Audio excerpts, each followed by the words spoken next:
Chilling tales for dark nights.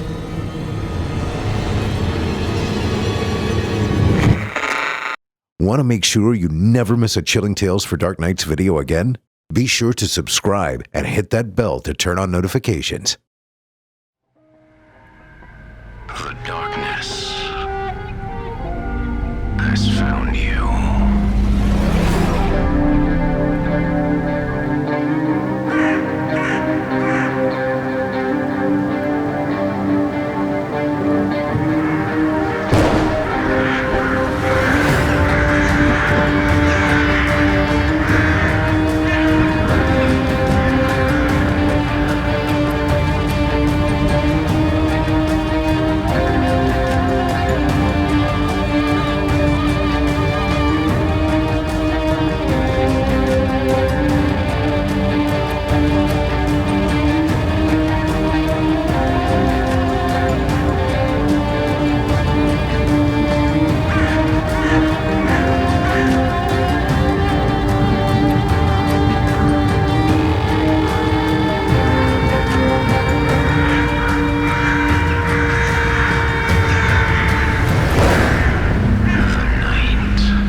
Welcome to Season 4, Episode 13.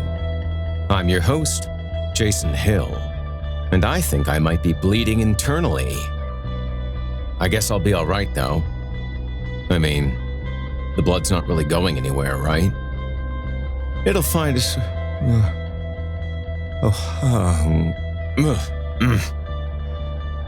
A little dizzy, friends. But no worries. We're gonna... make this I'm awake. Oh wow. Okay. I think I'll be needing some blood. If you have any, you can make a donation by using the patrons link at the top of this.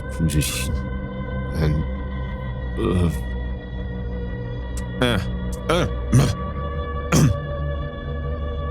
tonight's story comes from Horror Hill OG Soren Narnia, and it's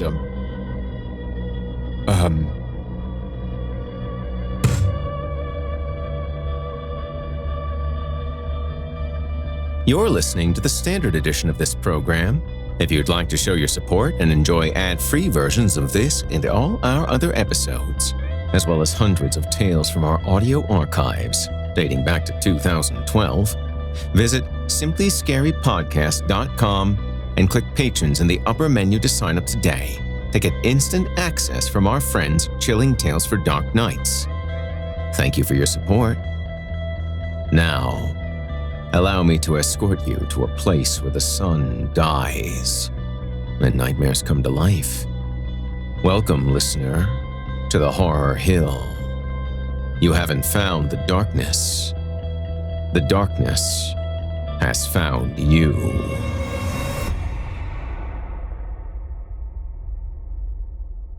And now, without further ado, from author Soren Narnia, I give you Vision. My name is John Gray. I was once chief evidence analyst with the Oregon State Police. A half hour past sunset on September 7th of 2013, a volunteer at the Visitors Center inside the Qualls Nature Education Park on the edge of the Columbia River Gorge in northern Oregon locked the building and prepared to go home for the night. She was Elaine Mossworth, age 60. As she closed the door, she scanned the small parking lot when she was surprised to see another vehicle besides her own. It was a dark red SUV. She knew it belonged to a man who came to the park often on late afternoons to catch the sunset from the main overlook. But now, it was dark. and she wasn't permitted to leave the grounds unless they were empty of visitors.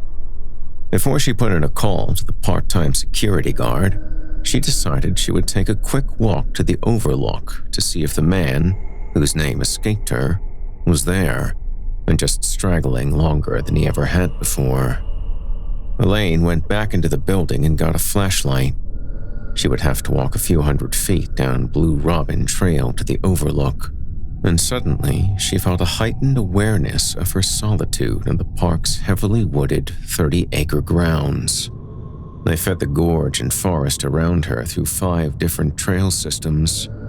The overlook was absolutely as far as she was willing to go before calling the guard. She started down the unlit path into the woods a little nervously. A woman camper had been murdered not 3 miles from this spot 6 years before.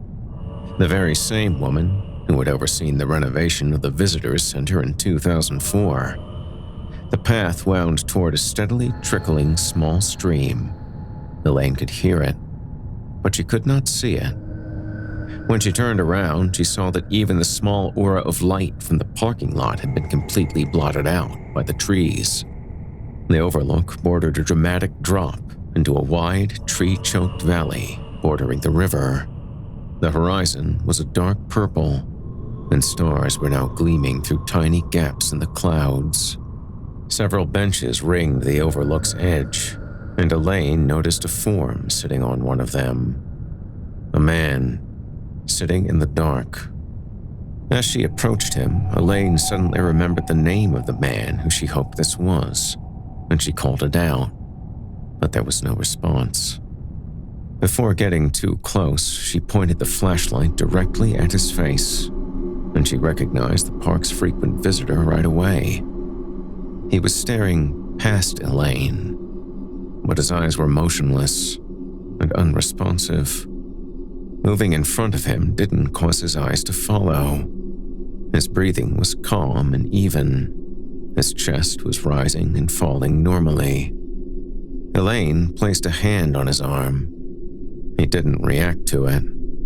She dared to shake him, saying his name again and again, but she may as well have been shaking a doll. Strangest of all, his face bore several thin black marks that looped and crossed on his cheeks and forehead, later found to be from a felt-tipped pen he'd had in his shirt pocket.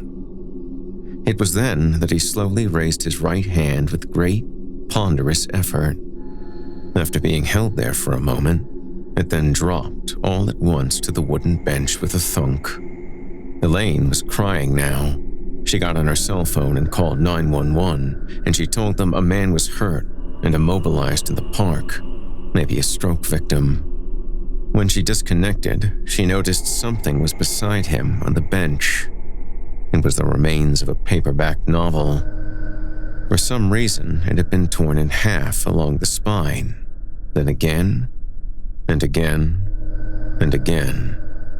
And the man's left hand held some loose pages very tightly. Elaine couldn't do anything but touch his arm and keep watch as the man with the marked face remained catatonic, the wind blowing his hair around his head, his eyes watery and unblinking in the silence of the woods. That man was me. They had to lift me off that bench to get me to the hospital. I remained in that twilight state, defenseless and unaware, for 6 full days before I began to recover. My vital signs were all completely normal throughout. I had suffered no stroke, no visible injuries. After all that nothingness, my recovery began with images in my mind of my mother dressing me for school on a winter's day. My eyes began to follow people around the hospital room, and I slept less.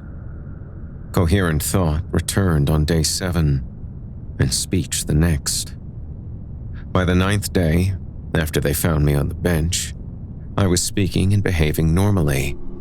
My last memory was of pulling into the parking lot of the nature center a half hour before sunset, intent on a quick hike down the shortest trail after a 12-hour day at work, and maybe a bit of reading. Then, it all went black. If anyone else had been on the overlook with me, no one ever came forward to say. The only fingerprints on the pen that had marked my face were my own. I had done that to myself. They told me it was dissociative amnesia, the type most often seen after a traumatic event, though mine had been more pronounced and warranted further caution and observation. But there was little more they could do for me. They'd completed an embarrassingly thorough physical examination, but found no injuries of any kind. A CAT scan revealed nothing either. Blood tests were negative for evidence of insinuated drugs. They ruled out even a brief concussion resulting from a fall. I was given any number of options for private therapy to get my bearings back, and I paid to have more brain tests done than I even should have. After I met with my department chief, it was decided that I would take some leave from my work. I welcomed it, feeling wholly unfit, worried I might unexpectedly slip back into that fugue.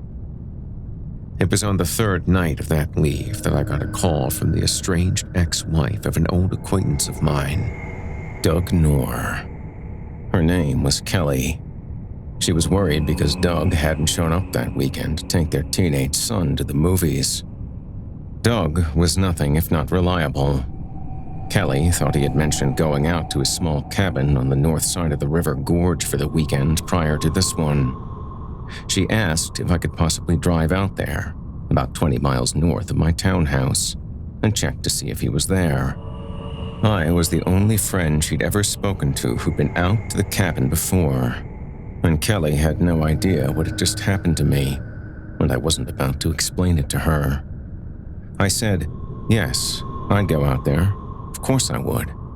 I immediately felt that pang of sick fear we all get when we hear that suddenly someone we know has gone totally, mysteriously dark. I hadn't talked to Doug in almost a year, and I just barely remembered the way to take to get out to the cabin. The country roads became progressively steeper as the hills became more scenic, and then there was an indifferently maintained state route winding up past summer tourist cabins to lesser-known areas. Coyote country. I passed almost no one as I climbed and climbed. After my catatonia, and now this, suddenly on top of it, it felt like my life itself had taken a very strange road. I'd always been a nature lover and clung to wild places, but driving up that road, I could almost see it as outsiders often do, as a path into dark, uncaring, even hostile territory. It gave me no comfort now. Something about it had changed for me permanently. My final turn was onto a bumpy dirt path, winding between rows of trees crowding in on the car. There, in the glow of my headlights about 200 yards down, was a clearing. And in that clearing was the cabin, a little wreck of a place suitable only for drinking and telling stories before going out hiking or hunting. I felt a surge of relief when I saw right away that Doug's Land Rover was sitting there in the dead grass, and there was a light on inside the cabin. But something about that one light on in there struck me as meaningless. It wasn't the warm glow of a desk lamp, but a single, ugly, uncovered ceiling bulb, the kind of light I associated with crime scenes I'd worked on in slum apartments, crack dens, and also of grim interrogation rooms, or that dank corridor where a corpse might wait before being rolled into the state forensics lab for an autopsy. When I parked my car and killed the engine, I considered taking my old service revolver out of the glove compartment, but I didn't do it, ashamed and confused at my sudden weak stomach for mystery. I walked up onto the creaking front porch. There was no answer when I called out Doug's name. The cabin was unlocked. The interior was just like I remembered it. One large room with an efficiency kitchenette, A bed in one corner beside the front door, a very small bathroom whose plumbing Doug was always working on toward the back. The overhead bulb hung from a cabin that dangled all the way down to my head. The first warning of a real problem was a foul smell. I closed the door behind me, feeling exposed and unnerved by the wind. There were dishes in the sink, a large backpack on the floor, clothes on the unmade bed. On the table near the kitchenette was a half-wrapped collection of Deer Park water bottles. Empties were all over the floor, maybe a dozen of them, not thrown into the trash but littered everywhere. I walked over to the bathroom, rapped on it once, opened it. No one inside. That was when I heard a slight shifting sound from behind me. I turned and saw nothing, but then it came again, and my eyes went downward. Something was under the bed. It moved again. Slowly, I crouched, tilting my head. There was a man under there, flat on his stomach in the dark. He was slowly making his way out into the light, crawling like an insect. A hand appeared from under the bed, then an arm. I moved very cautiously forward. Finally, Doug Noor came fully out. He still did not respond when I spoke his name. He was wobbly as he staggered to his feet, like a boxer after having taken punch after punch to the head. His condition was dire. He was unshaven, thin, and deathly pale, looking like he had suddenly lost a lot of weight. But it was his expression that was truly alarming. His eyes were bloodshot and wide, his mouth hanging open idiotically, his eyebrows furrowed severely as if experiencing an all-consuming silent rage. All at once, Doug lunged at me. Before I could react, he had slammed his hand down on top of my head, grabbing a handful of hair. I shouted at him to stop, but he wrenched my neck forward and brought his free hand down on it with a closed fist. My knees buckled and I fell to the floor. He never let go. Before I could rise to my feet, he dropped hard beside me, and with that same crazed expression still on his face, he lifted his arm high, preparing to bring it down again.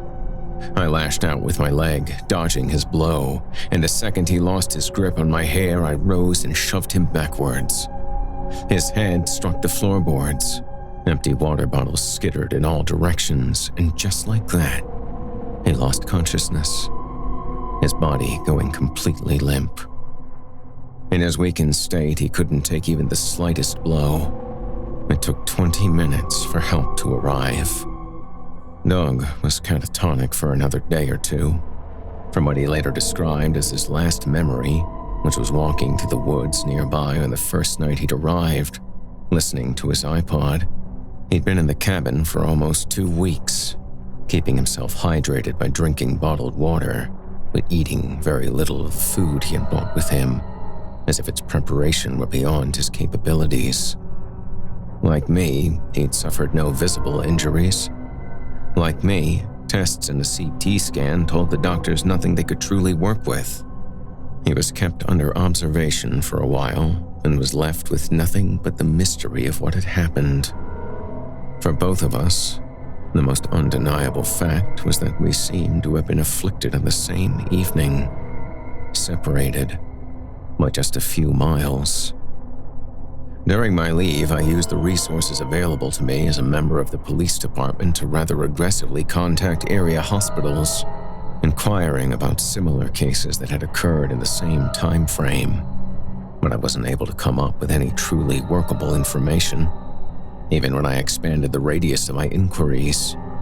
There was a borderline case of a woman found by the side of the road near Seneca Fouts State Park on the very same night I was discovered. Seneca Fouts was on the other side of the gorge, a good 12 miles from the nature center. She had some of the same symptoms, but it was thought her brief catatonia was brought about by a bad mix of medication she was taking for schizophrenia. I thought I was going to be all right. I really did. I told myself that people who endured severe car crashes or other traumas often had their memories blacked out, and it was for their protection. But this was different. Those people were informed of what had happened to them. For me, for Doug Noor, that awful gap would never be explained. I found myself on edge and nervous every night before sunset, needing to get up and leave the house, going out into the cold just to get moving. But when I did this, I got scared and didn't feel safe unless I was ensconced in my car. I decided I would enroll in therapy, but wasn't sure what I needed. Reading about catatonia and amnesia just confused and depressed me. I called Doug a couple of times. He was dealing with the same issues more or less, though his symptoms of ill ease took another, even stranger form, which he told me about very reluctantly. He had been running the clothes dryer in his house for hours each day since he'd left the hospital, because that particular sound calmed him down. At the end of our last talk, he told me, politely but firmly, that this would be the last time he wanted to discuss what had happened with anyone. I entered a period of fruitless web research, trying to click my way to understanding dissociative amnesia. That research ended at a very specific moment. On my laptop, in the middle of the night, I was working my way through a list of links I'd stumbled across. A list on an otherwise featureless web page, apparently set up as part of someone's master's thesis on doctor and patient interactions during long-term psychiatric care.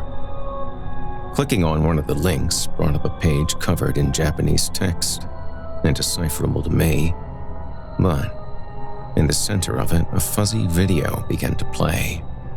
The timecode on it dated it June 7th of 1984.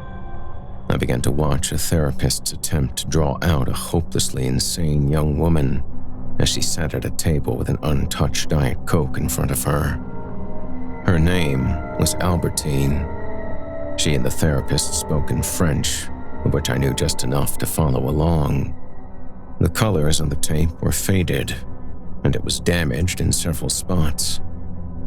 Albertine was either totally silent under questioning, or she would ramble on and on about a lost bicycle until she had to be interrupted. Something had happened to her recently. She had apparently been unconscious for a month. The therapist tried several times to get her to repeat what she'd said once about what she saw before she went to sleep. Albertine was evasive until the therapist basically threatened her with isolation. At that point, she was silent for a moment, and then said very matter-of-factly, "J'avoue le diable," meaning I saw the devil. I stopped the video at that exact moment. I didn't want to know anymore. I left my laptop on my dining room table and got ready for bed. And yet, I was drawn back. It was only a half hour later of lying awake that I got up, walked back through my dark house toward the glow of the computer screen, and sat down in front of it again. After a moment's hesitation, I clicked play so the video would resume. It did, but only for a couple of seconds. And then, the tape broke up. The original recording had simply ended after Albertine's strange statement.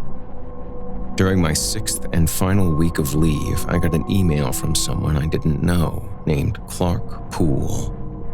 He introduced himself as someone who'd formed a support group for locals who had suffered dissociative amnesia. This Clark wrote that a colleague of mine had given my name to him. That could have been almost anyone, so I didn't worry about it just then. The next meeting of this support group would be in Portland in 5 days, and I was being invited to come and share my experience and meet others like me. Despite the email's unknown origins, I was tempted to go. I thought I knew the city very well, but the group met in a neighborhood on the industrial side of the Willamette River I didn't have any dealings with. To call it working class would have been a kindness. At 8 o'clock on Monday night, I parked on the street near a grungy apartment complex. Clark Poole had sent me a door code for the building, and I let myself into a dimly lit lobby with a mostly empty vending machine in one corner. I looked for a door leading downstairs, and I took it, casting an eye on a bit of graffiti someone had scrawled on the staircase. Obviously, no one was coming along to clean it away anytime soon. The heavy door boomed behind me. I went down one flight and came out into a long, silent hallway. A couple of the numbers on the apartment doors had faded to almost nothing and had to be written over in marker. I walked all the way down into an open room, the building's rec room, whose decor consisted of an old sofa, a ping-pong table, and 2 card tables. Clark Poole was there alone, sitting at one of those. He got up and greeted me. He was short and balding, but muscular, about my age, 40 or so, with a face that seemed familiar. Although I was 10 minutes late, no one else was there yet. We sat down. In front of him was what looked like a thick notebook, augmented and overstuffed with extraneous contents.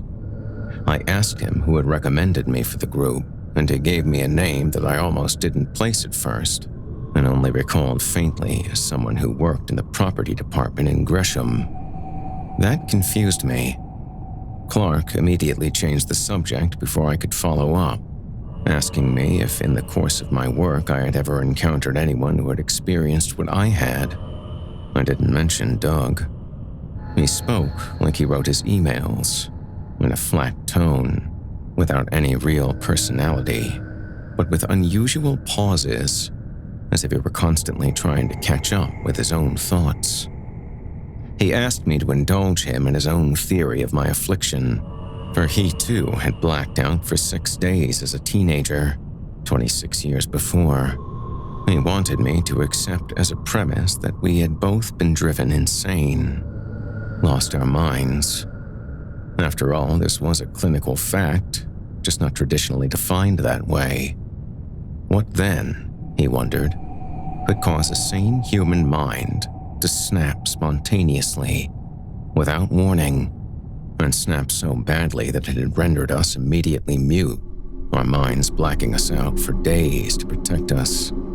Because emotional trauma was never enough to cause such a catastrophic event, humans were capable of witnessing murder, genocide, the violent death of loved ones, and yet still remain conscious and functional. What if we had heard something, seen something, somehow worse than all that? Would anything be terrifying enough to break us, send us skittering into the darkness of our own subconscious? I was mostly silent as Clark went on. Every sentence he spoke further drew a picture of what some of us in the police department called a mummy, meaning someone of limited social skills whose very specific type of verbal cadence revealed a damaged upbringing. Often, I'd found these vocal patterns lay on the surface of a borderline criminal or even sociopathic personality. Still, no one else came into the room for the meeting. Imagine, Clark said to me, imagine just for a moment what could be beheld by our eyes to do that to us. It would have to be something that not only promised the absolute certainty of our imminent death, we could survive even that with our minds intact, but the certainty that death would not be the end of our pain. That we were in fact staring at something that represented fears that went far, far deeper. Fears that there could and would be punishment for our souls.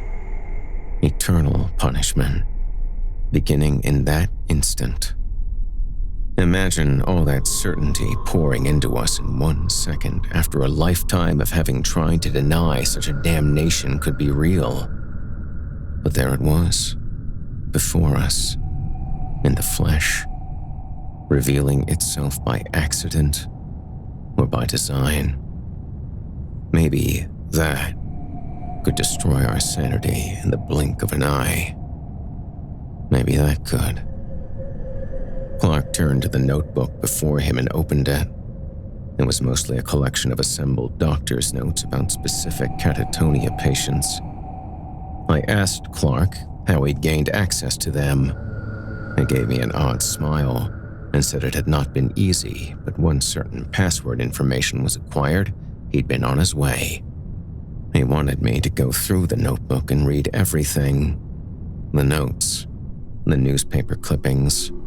There was so much more research that needed to be done, and that was where I could be of immense help.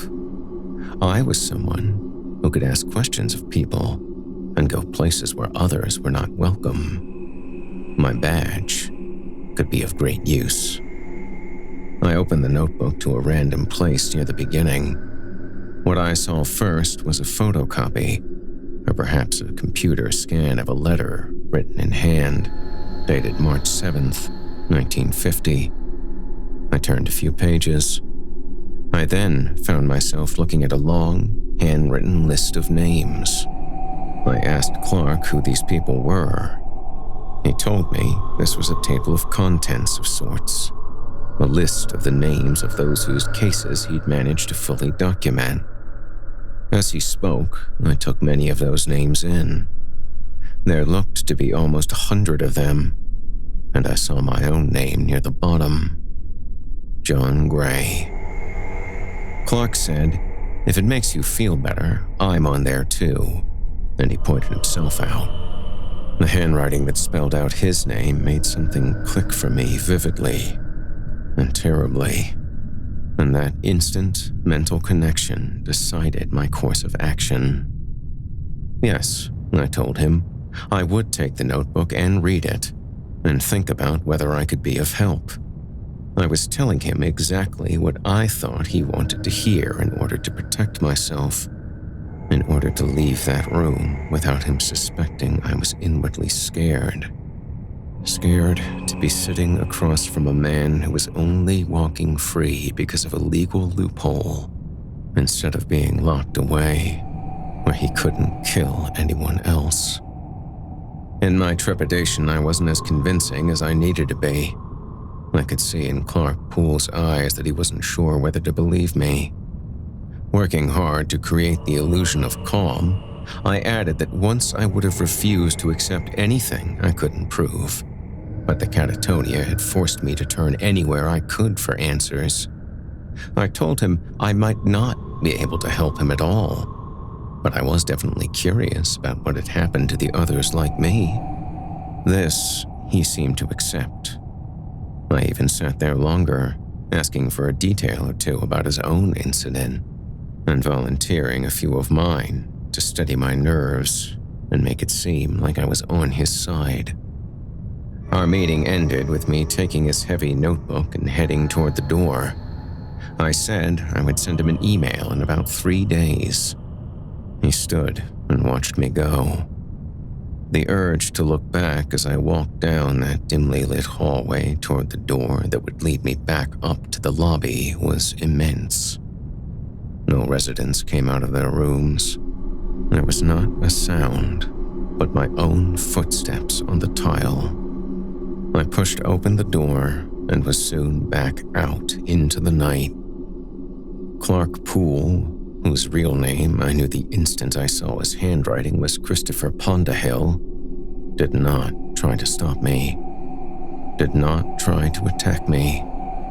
He was much heavier and stronger than he'd appeared in old photographs, when he'd had long hair and glasses. I drove not back to my house, but directly to Portland's North Precinct. I got there at 9:30. To my good fortune, Detective Toby Eklund was in his office, working, and it was directly to him that I gave Christopher Pondahill's notebook. Toby had been involved in assembling the original murder case against him 8 years before. I told Toby that maybe the notebook had information that might be of some use if there was ever a retrial, or an attempt right now to put him away for something else, at least possibly evidence that Pondahill had illegal access to private computer networks in which were stored patient files. Toby would start to go through it right away. It was almost 6 years to the night that a judge had declared a mistrial in Pondahill's court case before it even truly began because of alleged misconduct by the prosecutor, who had been so overzealous in trying to put the man behind bars that I believe he tampered with key evidence. At any rate, if you had any direct dealings with Portland investigators since 2006, you were likely convinced that Pondahill had killed his father one cold December night in what appeared to be an attempt to get at the old man's meager assets, claiming the man had gone off to seek treatment for a rare blood disease and disappeared somewhere en route to Chicago. But there was evidence Pondahill, of no fixed address or occupation at the time, occasionally in prison for burglary, assault, and defacing of public property, had researched methods of hanging in the weeks leading up to the vanishing. My one real contribution to the investigation had been the examination of a piece of receipt tape marked on the back by Pondahill's distinctive handwriting, bearing 2 words followed by a disturbing and incriminating phrase. The words were steel wire, and the phrase was best to separate the head from the body. This man was now free among us. It was agreed that the book would be copied to the best extent possible, and 3 days from now I would send an email to Pondahill telling him I would FedEx it back to him and contact him again when I felt up to it. Or, if there was enough evidence to make an outright arrest on new charges right now, I'd set up a meeting. Until then, Toby suggested I set up in a hotel, because who knew how much information Pondahill had about me, my phone number, my address. It turned out he had quite a bit. I didn't go to a hotel, and 2 nights later the phone on my night table rang at a little past 11 o'clock. The voice on the other end of the line was Christopher Pondahill's. He was very direct. He told me he was disappointed that I had turned the notebook over to others. So, he knew already. Maybe Toby had been too aggressive with it and made a premature move. I sat up in bed, becoming very aware of how alone I was in my house, despite the fact I had made sure to test my security system. I claimed ignorance, but it didn't work, of course. Pondahill acknowledged I had a job to do, that I was bound. He said that he only wished I had bothered to read the book's contents first, for if I had, he said, I would have realized how many of the brains of the afflicted amnesiacs described within it contained deeply unusual levels of ferrous oxide, a substance that aided navigation in birds, and that made me and the other victims extremely sensitive to changes in the Earth's magnetic fields. It also slowly altered the structure of the mind's pineal gland, referred to in some Eastern philosophies as the third eye, the seat of the soul. Pondahill told me that he had left me something in the place where he'd been living, something very big, if I wanted to come see it. He then spoke an address that was not the apartment building where I'd met him, and wished me a good night, and then he hung up the phone. Toby Eklund and I went together to the new location just 90 minutes later, after he'd quickly secured a search warrant. We drove through the city through a light rain. He cursed himself for too soon making a single contact based on what he'd read in Pondahill's notebook. Maybe it had been enough to tip the man off, or maybe he'd simply sensed from my behavior in that fetid basement that I was lying to him. I pinpointed the address Pondahill had spoken and was afraid I'd misheard it, for it was a junior high school about 12 blocks from the building where I'd met him. Toby knew of it. It was abandoned more than 2 years before. Its students transferred to a more modern building after an outcry about the poor conditions. This one had been left to go to ruin until someone bought the land. The neighborhood where Middle Tree Junior High School lay bordered one of the city's more blighted areas, and so in its abandoned state, it had taken on a good deal of graffiti and vandalism. It was a T-shaped single-story building, windows stoutly boarded up since 2012. Toby swung the squad car into the bus drop-off zone of the front parking lot, which was the least visible spot, facing only 2 auto warehouses across the street. Our plan was to check out the exterior all the way around for an easy way in, and if there was none, Toby had equipment in the trunk to break whatever locks we needed to. The school's main entrance was firmly sealed, but we pulled on each door anyway in case any of the visible locks had been broken and carefully reattached to give the appearance of permanence. Toby went around the east side of the school, and I went around the west, walking down a natural footpath worn into being by the students who had once gone here. Looking to my left, across D Street, I saw a line of silent row houses. Sitting in a rocking chair on one of the dilapidated front porches was an old woman, smoking and watching me. My cell phone chimed. Toby had already found a way in on the other side. I jogged back around the front and turned a corner. I saw his silhouette 100 feet down, holding a door open. There was a little more illumination on this side, coming from lights attached to the adjacent, crumbling pulp mill, whose acreage stretched more than a half-mile, forming a lonely ghost town navigable by a grid of meaningless streets with meaningless names. Toby told me quietly that the door had been neither locked nor barricaded in any way. We both turned on our flashlights and went inside. The air was stale and heavy with an odor of spoiled fruit. One step inside, Toby turned around and pointed his beam just to our left. A homemade deadbolt had been fashioned to keep intruders out. Something clumsy but large and effective. Except tonight, it had been left unfastened. Toby closed the door behind us, sealing us into total darkness. I got on his radio and informed his partner, waiting 10 blocks away in an all-night diner, exactly where we were. I could hear the man over a burst of static acknowledge the report. We were in a very short hallway that fed into the building's main one. Toby told me to keep an eye on whatever was behind us as we moved. He drew his gun and kept it low and loose to his side. 5 feet shy of the T-corner, he stopped entirely, and we merely listened.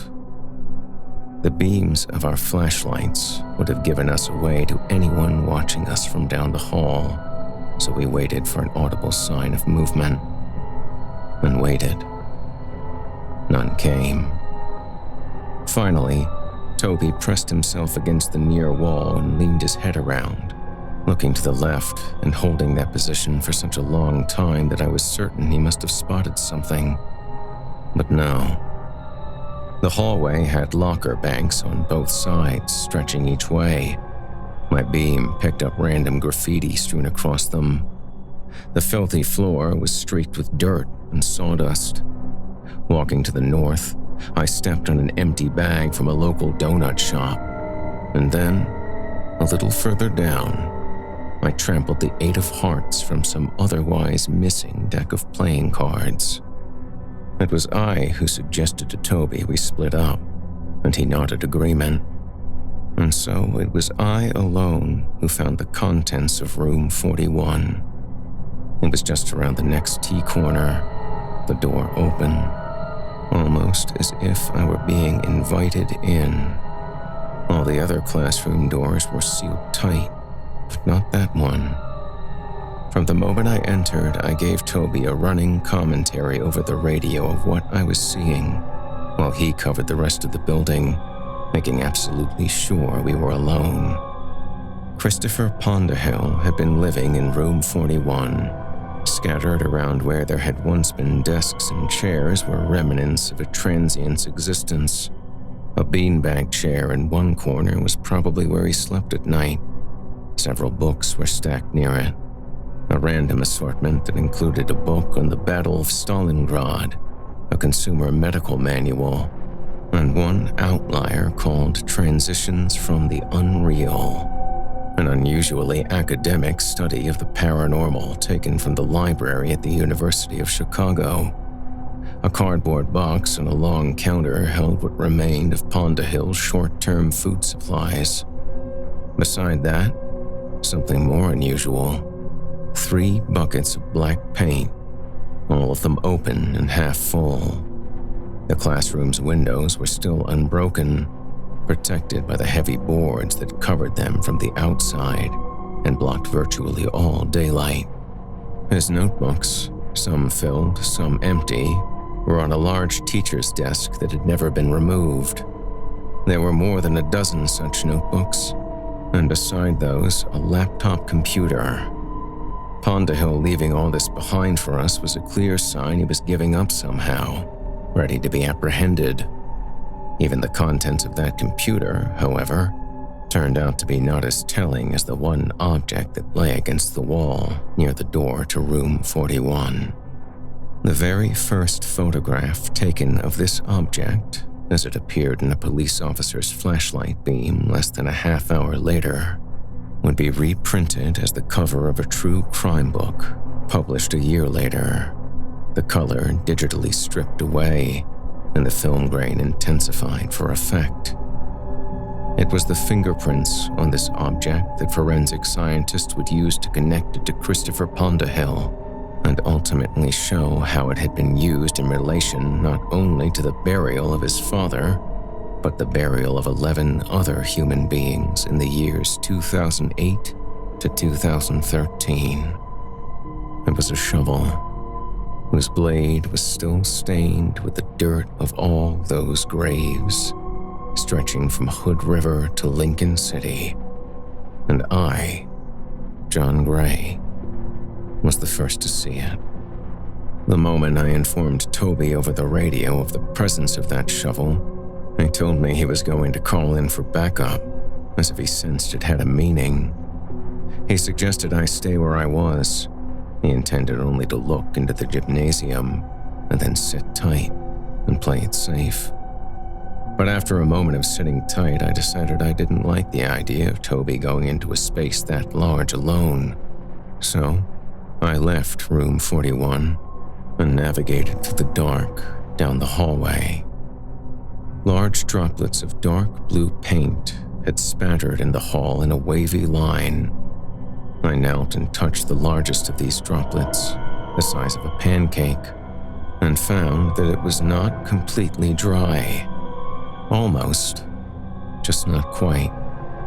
I got on the radio and I warned Toby that it was impossible to rule out that Pondahill was still here somewhere.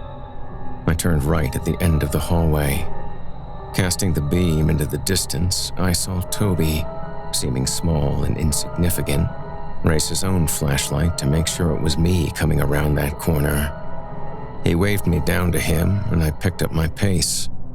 I found him standing before 3 tall doors. Above them, letters on a large rectangular copper plate, now scratched and faded, told us it was the Roberta Neal Memorial Gymnasium. Almost reading my mind, Toby whispered that he decided to wait for either me or the backup, as it was too big a space to feel safe about. 2 of the doors were chain-locked, no way in, but the third was almost utterly destroyed, hacked at by an axe or sledgehammer until a hole more than big enough for a man to fit through had been made. Splinters of wood of various sizes lay on the floor, as did most of the metal push bar that had once been rooted in place. This time, I went first, stepping high and through the door's remains, sucking old, lifeless air into my lungs.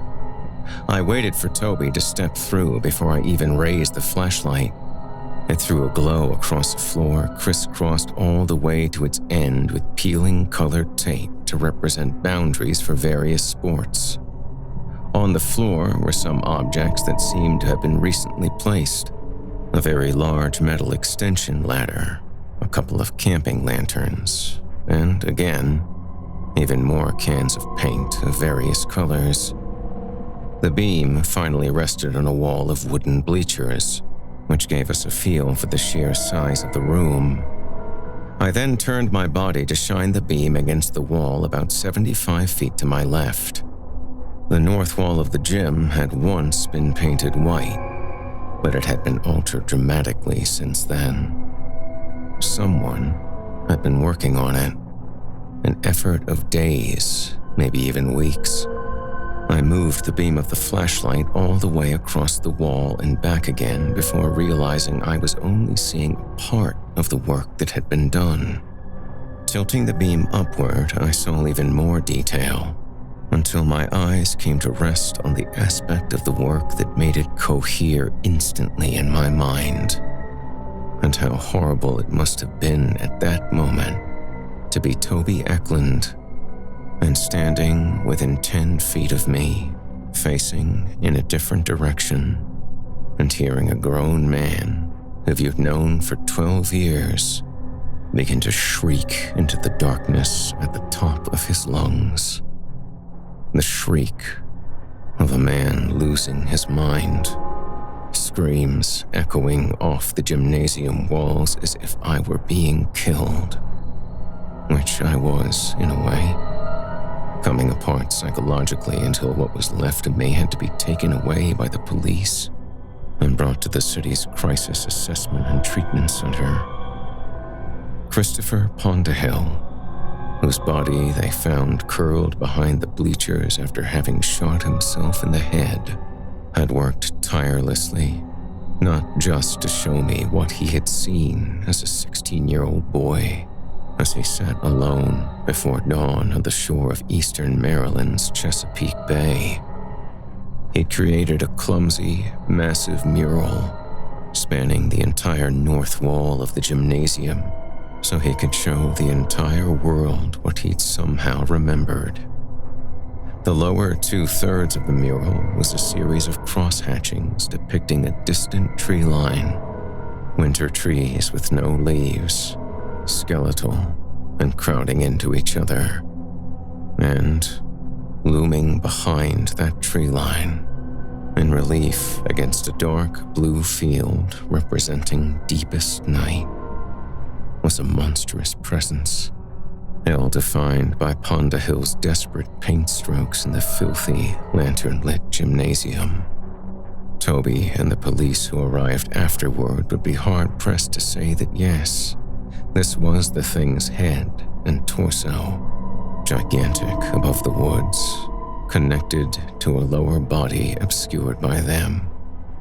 But I could see it all, including the enormous face Pondahill had depicted in wisps and streaks of red, and the long, ropey arms that seemed to go on forever. The indefinable shapes they ended in, and the way they seemed to reach out toward me specifically even as they yearned to encircle the earth itself. Photographs of that wall have been reprinted in every book about Pondahill's crimes. To most, the mural seems like nothing more than a crazed but effective portrait of one man's paranoid delusions. To me, it was a rusty dagger to my mind, a revelation of what I and a handful of others had been cursed to see, to actually see, for the briefest of milliseconds, what has towered above humanity since before the beginning of time. He is visible only in the briefest instances on wide horizons, when the heavens align just so, and minds with damaged structures perceive the one true father of darkness, evil, and madness, before the light inside them dies forever.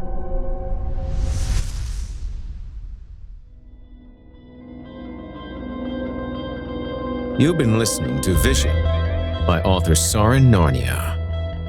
Vision was written by and brought to you courtesy of Soren Narnia. Soren is the author and creator of the acclaimed Knife Point Horror podcast and the author of all the tales featured on his program. He also writes audiobooks collected in the podcast, Those Snowy Nights You Read to Me, They'll Never Be Forgotten. And his collected works can be found on Amazon as well. When he's not writing, you'll find him wandering the cafes of Washington, D.C.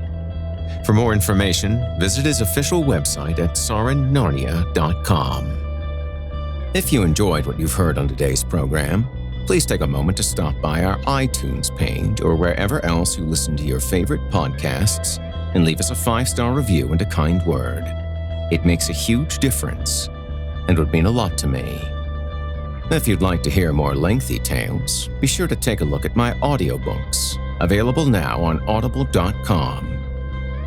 If you'd like to hear a premium, ad-free edition of tonight's and all our other episodes, visit simplyscarypodcast.com today and click the Patrons link in the menu at the top of the screen. You'll find yourself at chillingtalesfordarknights.com, where you can become a patron for as little as $5 per month and get access to our entire audio archive dating back to 2012, including past episodes of this program, all of our other shows, and hundreds of standalone releases, all of them ad-free and available to download or stream. If you happen to use Facebook, Twitter, Instagram, or YouTube, you can follow and subscribe to Chilling Tales for Dark Nights there, where you'll get all of our latest updates and new releases and have the chance to interact with us each and every week. You'll find me personally on Facebook, Twitter, and Instagram as well. Until next week, listener, when we meet up once again atop the horror hill for yet another dance with darkness, I bid you good night. Sleep tight, listener, and whatever you do, if you hear scratching at your door, don't open it. The darkness may have found you, but it's up to you to let it in.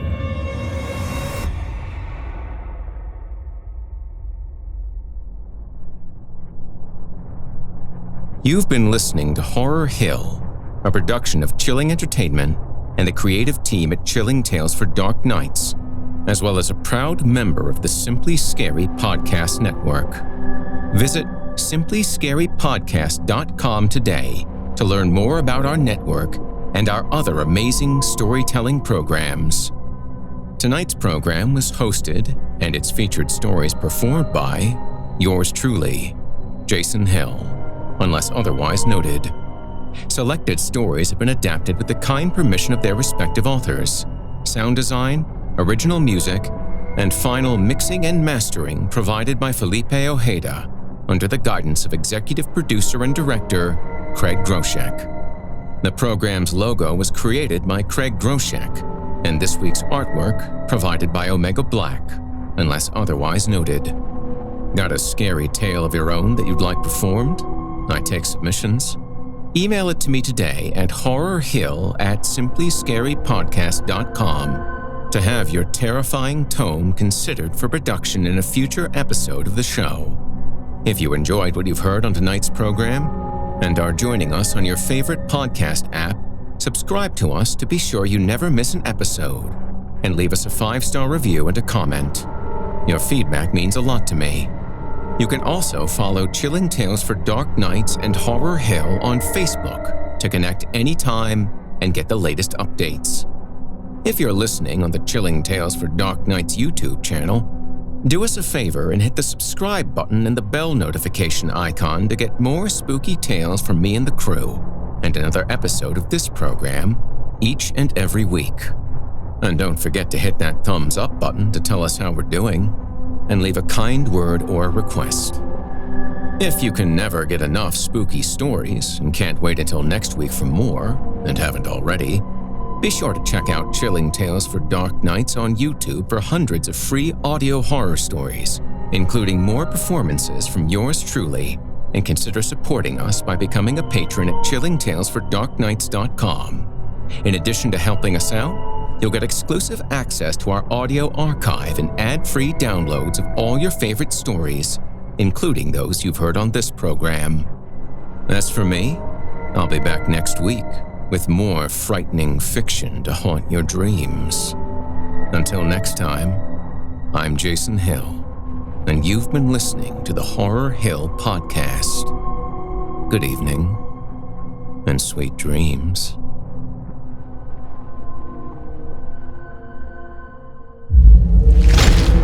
Chilling tales for dark nights.